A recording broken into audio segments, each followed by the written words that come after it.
Local people, important issues. CBS 10 WILM's weekly focus on the Lower Cape Fear region. This is Byline Wilmington with your host, Don Ansell. Welcome to Byline Wilmington. I'm Rhonda Bellamy, substituting for Don Ansell. Area voters will be heading to the polls for municipal elections soon. One-stop voting begins October 20th and runs through November 5th, with the general election set for November 8th. What are the hot-button issues this election cycle? And looking ahead to 2012, what can we expect from the cast of presidential contenders? We'll get the lay of the land with political scientist Stephen Meinhold. Thanks for joining me. Thank you. It's been said by former House Speaker Tip O'Neill that all politics is local. So let's start there. What are we going to see in local elections? Well, we have, certainly in the city elections, we've got mayor's race being contested, city council races being contested. We've got two candidates for city council, for mayor, an incumbent mayor who's very popular, a challenger, Lanasas, who are coming up and making some headway, attracting some votes, getting some attention. And in the city council, you've got 9 candidates running for 3 seats. So we're certainly going to see, we'll see a lot of campaigning over the next couple of weeks. Any hot button issues, though, to drive voters to the polls? Well, I think, certainly voters are still looking at taxes. Locally, they're looking at the utility authority, they're looking at the public utility authority, looking at the controversy surrounding that. Certainly you see some candidates talking about that should be completely disbanded. We should actually go back to having separate city and county systems. So you've got a lot of discussion about that. Certainly lots of concern locally about jobs. The PPD, likely PPD sale, that's a topic that people are paying attention to. We need jobs locally. Is that enough to drive someone to the polls? Because a lot of these issues, minus PPD, of course, are issues that we've covered time and time again. Well, certainly this is a midterm election, so we do not have congressional elections going on at the same time. So we're going to have low voter turnout. It's almost a certainty that voter turnout will probably be, at best over 10%, probably less than 20%, perhaps. It depends a little bit on how the candidates raise awareness and what the get out the vote system looks like as we get close to the election. But turnout will be low, which favors candidates who have supporters who are committed. Let's take a look at another movement that's taking place around the same time as elections, and that is the whole Occupy Wall Street movement. And is that going to really have an impact on local elections? And then we'll take a look at the national scene as well. Well, I think at the local level, we saw our first, we've seen the first couple of Occupy Wilmington protests. They were down, protesters were down in front of Bank of America last weekend, I believe. So we're beginning to see some elements of that movement here. The challenge is that the Occupy Wall Street movement and then now all of the Occupy cities around the country movement is made up of a whole myriad of different interests.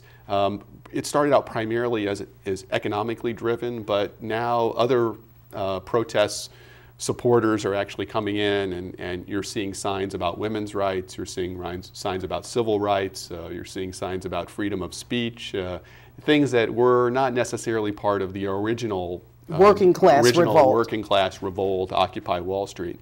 Now, that being said, there is a political scientist at the University of Michigan who just released a paper and is arguing that the Occupy Wall Street and now Occupy Wall Street worldwide, I think it's probably going to end up being called the 99% movement. I think Occupy Wall Street will probably turn into the 99% movement because that's what's catching on around the world, that language.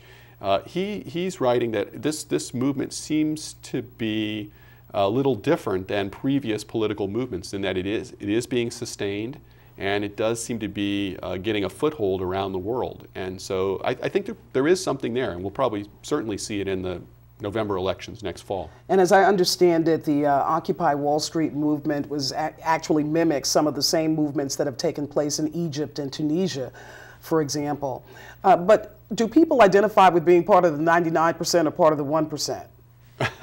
Well, I think if you see some of the recent polls, it suggests that people appreciate now that language, that 99%, 1%, is starting to catch hold. You look at the President Obama's plan to raise taxes on the wealthiest Americans. You see some support for that is continuing to inch up. In fact, it's over 50% now of Americans who believe that that's a good idea or a good plan. I think that reflects the idea that Americans are finally starting to appreciate and understand that we have a widening income gap in the United States, where income for most Americans has been flat for the last 20 to 30 years, and for the top richest 1%, the income has grown. So I think Americans are starting to identify with that movement. And so it may not have as much of an impact on local elections as it will the national election, do you think? Well, I think at the local level, there's certainly a desire by voters to make sure taxes are maintained so they have as much spending power as possible. But for the most part, our local city council and county commissioners have held the line fairly well on budget issues, balancing the budget, cutting the city budget, the county budget. So I don't think that it's going to have a huge impact on the local elections. President Obama's swing through North Carolina this week came as Republican presidential contenders took off the gloves in Sin City, if you will. The Western Republican presidential debate. How would that play out here in the East? Well, certainly we've now had an opportunity to see the Republican presidential nominees in a series of debates. And what appears to be clear is there are a top three echelon of candidates which seem to be emerging out of those debates. And it still appears to be Mitt Romney, Rick Perry, and now Herman Cain, who has really shot to the lead even in some polls or is tied with Mitt Romney in some states. We've seen Cain being popular now in Florida, Cain being popular in South Carolina in some of the polls. So, and we've seen Rick Perry fading a little bit, although this last debate performance was certainly better than some of his previous ones. So I think we see three Republican nominees starting to move forward, and in reality, this is almost the end of October. We only have November and December before the caucuses and primaries start. So we're going to know who the Republican nominee is most likely by the end of January, maybe by the middle of January, the way things are going. We're going to have to take a break, but when we come back, we want to take a look at South Carolina, just south of our border. Since 1980, they've picked the presidential nominee, and that's a 30-year time span. What is it about South Carolina, and how much play will North Carolina have in the 2012 presidential election?